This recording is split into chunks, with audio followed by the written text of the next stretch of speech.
Okay, this is a demonstration of the hot Scot installed on a 2009 GL 1800 trike. So we have remote, and we can adjust passenger or the drivers independently.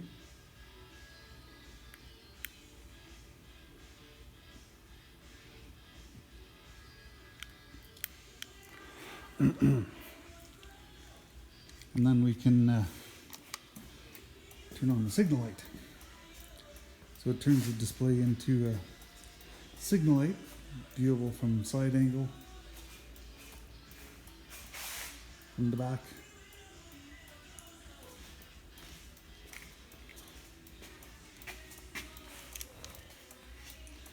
And of course, other side.